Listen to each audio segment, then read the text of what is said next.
Welcome to Nightbound Whispers, where every state hides a secret, and every road has a story buried in the dark. Texas oil field roads aren't meant for tourists. They exist for one reason only: work. Long stretches of dirt and caliche cut through empty land where cell service dies, radios crackle without warning, and help can be hours away. After midnight, these roads become something else entirely. Workers talk about being followed, about lights that don't belong to vehicles, about figures standing where no one should be.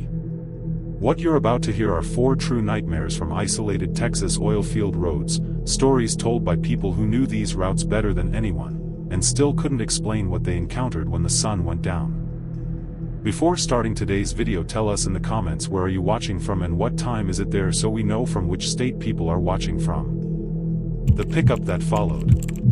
The Texas highway stretched for miles, a ribbon of asphalt cutting through the endless flatlands, illuminated only by the dim glow of worn-out streetlights and the occasional glow of distant oil rigs. Nightfall had turned the road into a narrow tunnel of darkness, where even the moon seemed reluctant to shine. Few vehicles traveled these stretches after sunset, and those who did often kept their eyes glued to the road, wary of anything unexpected. Mark Reynolds had been driving these roads for years. As a long-haul trucker, he knew every dip, every curve, and every stretch of straight asphalt that could lull a driver into dangerous complacency. He had a routine: keep the headlights steady, monitor the mirrors, and always respect the isolation. But even the most experienced drivers sometimes encounter things they cannot explain, and this night would test every ounce of Mark's calm. He had just passed the small, abandoned town of Dry Creek, a place that once thrived on oil and cattle, now reduced to cracked sidewalks, empty storefronts, and the faint hum of desert wine through shattered windows. Mark had been on this highway countless times before, but tonight, the isolation felt different, heavier, almost oppressive. His rig rumbled beneath him as he adjusted the headlights, scanning the road ahead. That's when he saw it, headlights in the distance. A pickup truck, far behind, gradually closing in. At first, Mark thought nothing of it. It was normal to encounter vehicles on this route. But as the distance closed, he noticed something odd. The pickup maintained the same speed no matter how he accelerated or slowed down. Every time Mark eased off the gas, the truck drew closer. Every time he pushed forward, it stayed relentless, silently keeping pace. Mark's unease grew. He flicked on his left blinker, signaling a lane change to see if the truck would pass. It didn't. It mirrored his movements, keeping its position directly behind him. He glanced at the rearview mirror, studying the truck. The windows were dark, and he couldn't see anyone inside. Its body was dusty, scratched, and worn, but it carried an unnatural stillness, a deliberate patience that made the hairs on his neck rise. He tried the radio. "Anyone out there?" Texas Highway 77, near mile marker 42. Static filled the cab. Only static. No voices, no response. He called again, more insistently. Still nothing. The pickup remained, tailing him as though marking every move. Mark gripped the steering wheel tighter, his knuckles white. The road ahead curved slightly, and Mark decided to test it. He slowed down to 30 miles per hour, then sped up to 70. The truck did the same, perfectly matching his speed every time. He reached for his phone to call dispatch, only to find no signal. Not surprising, given the remoteness, but the timing felt deliberate, like the isolation itself had been waiting for him. He tried reasoning with himself. Maybe it was another trucker lost in the dark, maybe some prankster. But the precision of its movements defied logic. No human could have been that synchronized without knowing his every motion in advance. Minutes passed. Then, at a sharp curve in the road, Mark caught a glimpse of the truck's rear in his side mirror. It seemed to flicker, the paint reflecting the moonlight in uneven patches, almost like a shimmer. For a fleeting moment, the edges of the truck seemed to blur, its outline inconsistent, unnatural. Mark's heart raced. He could not look away, yet he dared not turn completely to face it. The next mile was a tense, silent game of endurance. Mark's rig groaned under the speed as he tried to outrun the relentless follower. But the pickup mirrored every change, never speeding ahead, never falling behind. It was always there, a phantom on wheels, a predator in slow pursuit. Suddenly, the truck flicked its brights on, dazzling Mark and sending a sharp pain through his eyes. He squinted, slowed, and the truck flicked its lights off again. This pattern repeated several times, like it was toying with him, testing his reactions, controlling his every movement on the deserted highway. Mark's breathing became shallow. He noticed subtle changes in the desert around him, trees and signs appearing stretched or distorted, shadows unnaturally elongated under the headlights. The wind had died down. The usual hum of distant wildlife vanished. Even the tires of his rig sounded muted on the asphalt. It was as if the highway itself had become a controlled space for whatever this truck was. By mile marker 51, Mark saw a faint cluster of lights in the distance, an old gas station, long abandoned, the pumps rusted and silent. Desperate, he aimed for it, hoping to lose the truck in the structure or signal for help. But as he approached, the truck didn't slow. It followed, gliding over the uneven dirt and cracked concrete as though it ignored every obstacle. Mark jumped out of his cab, flashlight in hand, ready to confront whatever was behind the wheel. The pickup stopped short, still about 20 feet away, its engine silent, almost like it didn't have one. Mark shone the beam into the cab. Empty. No driver. No movement. The truck sat there, immobile yet somehow alive, like a creature waiting, observing. Fear surged. Mark ran back to his rig, slamming the door shut. He started the engine and tried to back away, turn around, anything. The pickup followed without hesitation, keeping its distance yet never leaving. Panic took over. Every instinct screamed at him to escape. He drove with reckless speed toward the next town, praying the distance would break the connection. After nearly 10 miles, he saw headlights approaching from the opposite direction, a real, human vehicle. Relief washed over him. He swerved toward it, flashing his lights frantically. The approaching car slowed. And just like that, as if obeying some invisible rule, the pickup behind him vanished. Gone. No dust, no tire tracks, nothing but the empty highway and Mark's hammering heartbeat. He stopped at the nearest safe location, trembling, trying to rationalize what had happened. Other drivers who had been on that road before swore to him that strange vehicles often appeared on mile stretches near Dry Creek, always following, always disappearing. Locals called it the Highway Watcher, a phantom truck said to hunt those who traveled too late into the desolate stretches. Mark never drove that highway at night again. He avoided the Dry Creek corridor entirely, even if it meant hours of detours. But the memory lingered, taunting him in reflections, in mirrors, in the occasional echo of tires on asphalt. He knew, deep down, that the highway didn't forgive trespassers. And some things, like the pickup that followed him that night, were not meant to be understood, only survived. The haunting at Oil Rig 47. The oil fields of West Texas stretched endlessly under the harsh glow of the night sky. Along the narrow gravel roads, the rigs blinked intermittently, each one like a lone sentinel in the desert. Workers on late shifts often remarked how quiet the place became after midnight, how the wind carried more than just sand and dust, it carried whispers and footsteps that weren't their own. At Rig 47, a maintenance crew had been working a late rotation. Among them was David Mercer, a seasoned field engineer who had spent years navigating the isolated roads and treacherous machinery of Texas oil fields. He was known for his calm demeanor, the type of man who didn't flinch at storms, wildlife, or mechanical failures. But that night, even David felt the weight of unease pressing down on him. The night started like any other. The crew completed their routine inspections, ensuring the pumps and valves were operating within safe parameters. The only sounds were the rhythmic hum of the machinery and the occasional radio chatter. But as the hours wore on, the air around Rig 47 seemed to grow heavier. Shadows clung to the edges of the lights, stretching unnaturally across the gravel roads. David first noticed the anomaly near the older section of the rig, where the maintenance shack had been abandoned for years. At first, it was subtle, a faint silhouette, flickering across the edge of his peripheral vision. He turned, expecting a coworker, but the shack was empty. No one. Only the wind whistled through the rusted metal panels. By midnight, the feeling of being watched had intensified.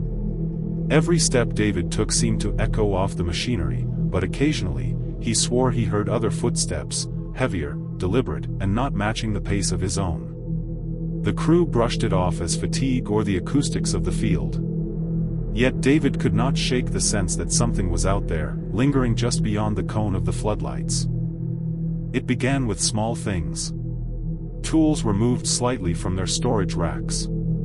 The generator panel would flicker momentarily, though the crew had checked the wiring. At first, David chalked it up to mechanical quirks. But then, a shadow appeared in the lot.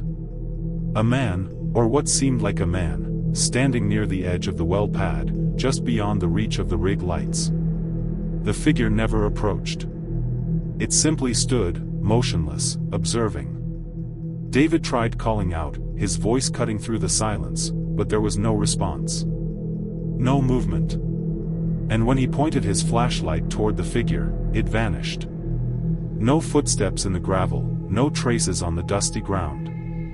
Only an empty lot and the hum of machinery. Over the next hour, the phenomenon escalated.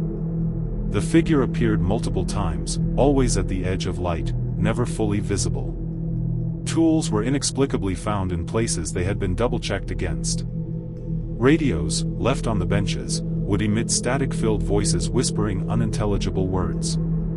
David and the crew were tense, their nerves fraying with every passing minute. David decided to investigate the abandoned shack. The air around it was colder than the rest of the rig, a biting chill that seemed impossible under the desert sky. As he opened the creaking door, a cold gust slammed against his face, and he felt the unmistakable impression of eyes on his back. Inside, the shack was empty, as expected, yet scrawled on the walls were markings, strange symbols, partially faded, etched into the wood. He called the crew over. They confirmed the markings were new, they hadn't been there during the day shift. Attempts to wash or scrape them failed, the wood seemed to absorb the scratches, as if refusing to release them. Over the next few hours, more signs appeared, footprints leading to nowhere, oil drums rolling slightly on their own, shadows that didn't align with any source of light. By 3 a.m., the crew had grown increasingly anxious. David tried to maintain calm, insisting that fatigue and imagination were playing tricks on them. But when he glanced out toward the gravel road, he saw the figure again. This time, it was closer, emerging slowly from the darkness. He could make out a shape of a man, ragged clothes flapping as if in wind, though the air was still. The face remained obscured, but its presence exuded something unnatural. The crew huddled together as the figure drifted across the rig yard. It didn't speak, it didn't move with intent, but the air around it seemed to vibrate with a low hum, a frequency that rattled teeth and tightened chests. Radios emitted piercing static, tools vibrated, and the floodlights flickered violently. David ordered everyone into the main office shack for safety. They stayed inside, breathing heavily, listening to the night. Occasionally, the figure appeared at windows, peering silently through the glass. Each time, a cold gust would sweep through the office, extinguishing lanterns and chilling their skin. Attempts to communicate failed. The figure never approached the door. It merely watched, an immovable observer of their terror. As dawn approached, the figure finally vanished. The wind returned to normal, the light steadied, and the rig fell silent once more. Nothing remained outside but the cold gravel and the abandoned shack, still marked with the strange symbols. The crew, shaken but unharmed, reported everything to their supervisor. Investigations yielded no explanations. Security cameras, which had captured the yard before the figure appeared, showed only the empty rig. The shack had been empty, with no signs of anyone entering. Experts examined the symbols, none could decipher them, nor could they date them beyond recent. David never worked the night shift at Rig 47 again. Crew members who followed reported strange occurrences continued, radios crackling, shadows appearing, and that same feeling of being watched. The figure, a silent and unyielding presence, had become part of the lore of the rig. Even years later, stories of Rig 47 circulate among field workers. Experienced operators warn newcomers not to travel its roads at night. Some say that the man, or whatever it is, follows those who enter, observing from the edges, never attacking but ensuring that no one forgets it exists. And at night, when the desert winds howl across the oil fields and the lights of the rigs blink intermittently, David still dreams of that figure, standing silently in the shadows, watching, waiting, and reminding him that some parts of West Texas are best left alone. The lights that waited. The oil field road outside Andrews, Texas, was never meant for regular traffic. It existed for one purpose only: service trucks, pump operators, and the occasional inspection crew moving between scattered rigs in the dead of night. During the day, the road looked harmless, dusty, cracked, and sun-bleached. But after midnight, it became something else entirely. Jared Holloway had been working oil fields for nearly a decade. Night shifts didn't bother him anymore. In fact, he preferred them. Fewer people. Less noise. No supervisors hovering over his shoulder. He drove the same route 4 nights a week, navigating through miles of unlit service roads that cut between pump jacks like veins through dead land. The night everything changed, Jared was running late. A valve issue at one of the southern rigs had kept him behind schedule, and by the time he headed back toward the main highway, it was already past 2 a.m. The desert was quiet, too quiet. Even the constant mechanical groaning of the pump jack seemed subdued, as if the land itself was holding its breath. About 10 miles from the highway, Jared noticed something ahead on the road. At first, it looked like another service vehicle parked on the shoulder. 2 lights, low to the ground, stationary. Amber in color. Hazard lights, he assumed. Someone broken down. He slowed instinctively, scanning the area. No reflective vest. No movement. No engine noise. The lights didn't blink or flash. They just stayed on, perfectly still, sitting low and symmetrical, too low for a truck, too wide for a motorcycle. Jared felt a prickle of unease but kept driving. As he approached, the lights faded. Not turned off. Not dimmed. They simply disappeared, as if someone had covered them with a hand. The road ahead was empty. He checked his mirrors. Nothing behind him. He laughed under his breath, blaming fatigue. Long shifts played tricks on the eyes. Desert roads were notorious for mirages, especially when exhaustion set in. 5 minutes later, the lights appeared again. This time, they were behind him. Jared saw them in his rearview mirror, 2 amber points hovering just above the road, perfectly aligned, following at a distance. No headlights. No outline of a vehicle. Just the lights. His pulse quickened. He eased off the accelerator slightly. The lights slowed with him. He sped up. They matched his speed exactly, never closing the distance, never falling back. Jared tried the radio. Static. Thick, heavy static that swallowed every word he tried to push through it. He changed channels. Same thing. No signal. The road narrowed ahead, winding between 2 pump sites.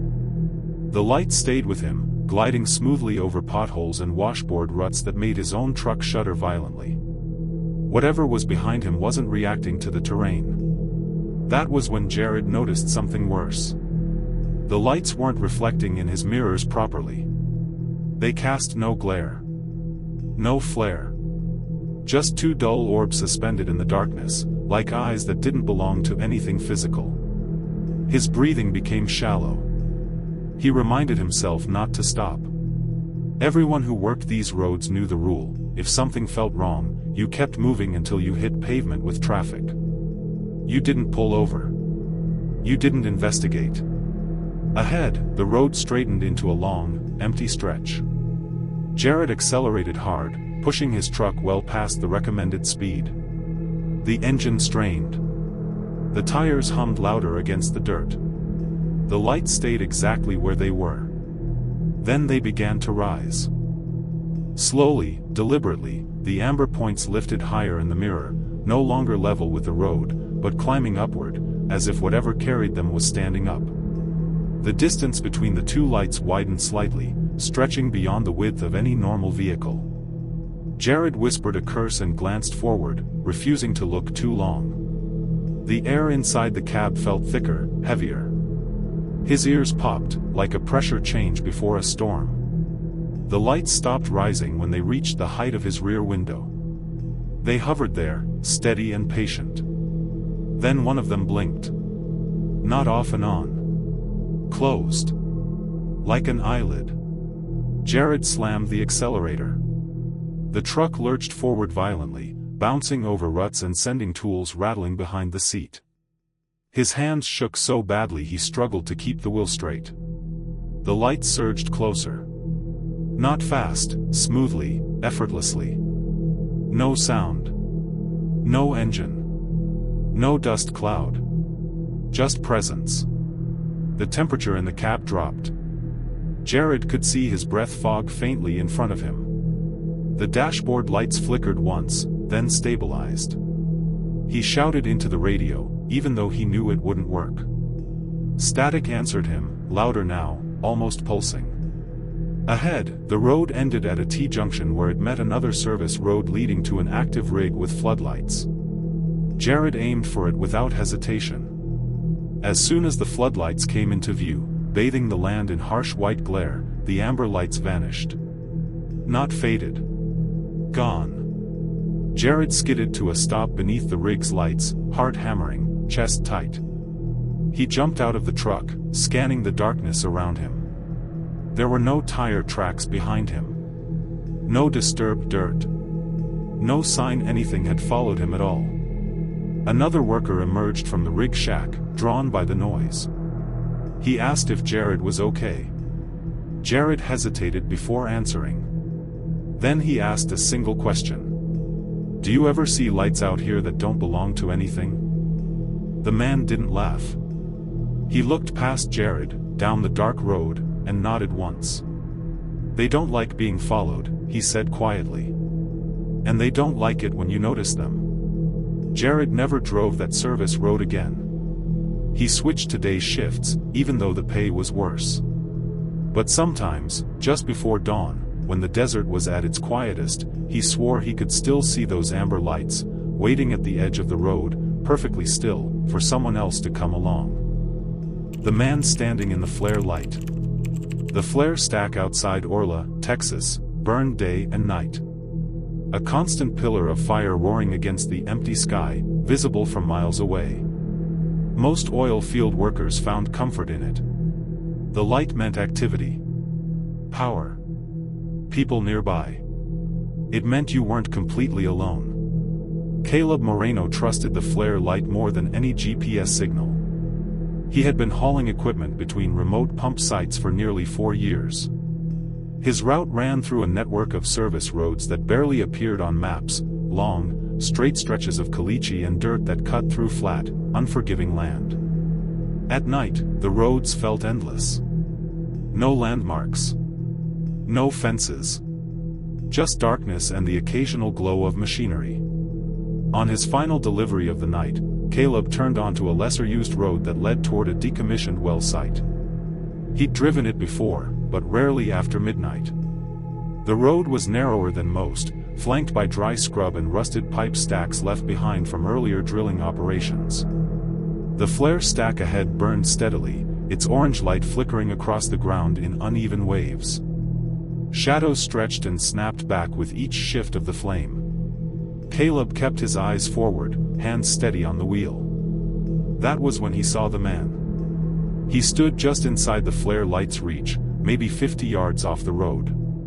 Not walking. Not moving. Just standing there, fully illuminated, as if he wanted to be seen. Caleb slowed instinctively.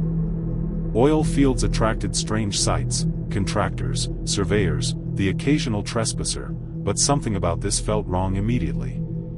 The man wasn't wearing reflective gear. No hard hat. No vest. No vehicle nearby. He was dressed in dark clothing, heavy layers despite the warm night. His arms hung straight at his sides. His head was tilted slightly upward, facing the flare stack, eyes fixed on the fire. Caleb rolled past slowly, watching through the passenger side window. The man didn't turn. Didn't react to the engine noise. Didn't acknowledge the truck at all. A few seconds later, Caleb checked his mirrors. The man was gone. Not walking away. Not stepping back into the darkness. Gone completely. The area where he'd stood was empty, the ground washed in flickering orange light. Caleb's grip tightened on the wheel. He told himself the man must have stepped out of sight. Shadows played tricks under flare light. It distorted depth, flattened shapes. Everyone knew that. He drove on. 2 miles down the road, the radio crackled to life without warning. Not static. Breathing. Slow. Controlled. Close enough to sound like it was inside the cab. Caleb reached for the radio, thumb hovering over the button. Before he could speak, a voice came through, low, calm, and unmistakably human. "Don't stop." The transmission cut instantly. Caleb's pulse spiked. He scanned the road ahead. The flare stack behind him cast diminishing light, the darkness closing in again. His radio showed no incoming signal. No channel indicator. Just silence. He pressed the accelerator. The next flare stack came into view after several minutes, its flame larger, louder. As Caleb approached, he saw movement near the base of the structure. The man was standing there again. Same posture. Same clothing. Same stillness. This time, he was facing the road. Caleb felt his stomach drop. The truck slowed despite his foot on the pedal, as if the engine hesitated on its own. The man's face was clearly visible now, pale, expressionless, eyes reflecting the firelight like glass. As Caleb drew closer, the man raised one hand. Not to wave. To point. Straight down at the ground beneath his feet. Caleb swerved slightly, heart pounding, and passed without stopping. The instant the truck cleared the flare light, he glanced in the mirror. The man was still there. But now he was closer to the road. Much closer than he should have been. Caleb didn't look again. The radio crackled a second time. "You're almost where you shouldn't be." The voice was closer now. More defined. Not distorted by static. Caleb shouted into the radio, demanding to know who was speaking. The only response was a low, steady hum, like something resonating deep underground. The road dipped sharply ahead, cutting through a shallow basin. As Caleb descended, the air grew noticeably colder. The flare light vanished behind him, leaving total darkness broken only by his headlights. When he crested the other side, his headlights caught something standing directly in the road. The man. Closer than ever. No more than 20 feet away. Caleb slammed the brakes. The truck skidded to a stop, tires grinding against loose dirt. The engine idled roughly, vibrating through the cab. The man stood perfectly still, eyes locked onto the windshield. His face looked wrong up close, not injured, not decayed, but empty. Like something wearing a person's shape without understanding it. The radio clicked one last time. "He's already dead." The man stepped forward. Caleb didn't wait. He threw the truck into reverse, backed up hard, then turned sharply and sped down the nearest side road without looking back. He reached the highway just before dawn, shaking, exhausted, and terrified. When he reported the incident later that morning, his supervisor listened quietly. Then he pulled up a decades-old incident log from the same area. Multiple reports. Men seen near flare stacks. Figures appearing in impossible places. Workers who stopped and didn't return. The road Caleb had taken was closed within the week. The flare stack still burns. And sometimes, when the fire shifts just right, workers say they see someone standing in the light, waiting for the next truck to slow down. That was tonight's Whisper from the Shadows.